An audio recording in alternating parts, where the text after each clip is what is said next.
As a leader, you want to be very thoughtful and sensitive if you're now working with someone in country that has never been to this country before. Always believe you were born to win. It's your right to win. Claim it, frame it, 'cause you were.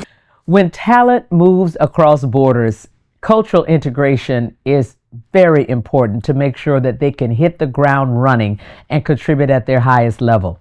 As a leader, you want to be very thoughtful and sensitive if you're now working with someone in country that has never been to this country before.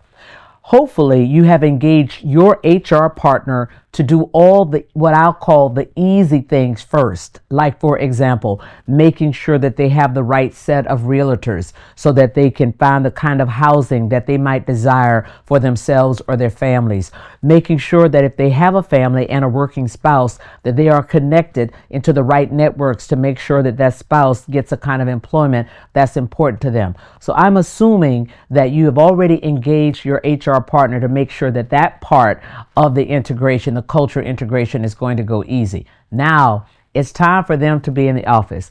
As the leader, you want to make sure in the first week that you are engaging one-on-one a couple of hours a day, at least 3 times in that week, so that they feel very comfortable that you are focused on them as a leader, that you are happy to have them on your team, and that you are providing the air cover for them to get their feet wet and to get comfortable and to start contributing the way they were contributing before they came to your team and before they came to this country.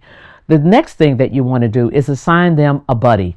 And I would argue that you do 2 buddies. One who is that culture carrier for your organization, and 2, that superstar. So, and if they're different people, they could be the same people. But with respect to the person that's the culture carrier, that's the person that's going to be very excited to extend their network to this person. They will be the person that's responsible for introducing them to people all over the organization, but especially people who will be tangential to the work that they are expected to deliver. And then that superstar, hopefully, will do a little bit of intellectual and experiential DNA transfer. That person will talk to them about how the organization expects to receive deliverables, how they speak to each other in meetings, how often they talk in meetings, who are the key mentor or sponsor candidates that they might want to get to know, because obviously that superstar knows all of that because they are in fact the superstar in that organization. And then you want to have a regular cadence over the next 90 days of checking in to make sure that that person is feeling very comfortable and that they feel good about being on your team, they feel good about being in that organization, and they feel great about being in this country. It's not easy to come to another country where you're not sure of what the cultural mores are and then trying to fit in and do an extraordinary job. As a leader, make it really easy for them to hit the ground running and to integrate with the team. You may also want to sponsor them in meetings.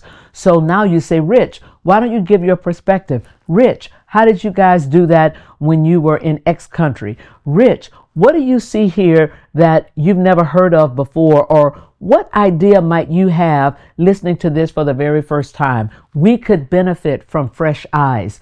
Making that person feel very comfortable and important about their unique contribution will certainly speed up the process of their integration and how comfortable they feel now being in this country and being on your team. Go get them.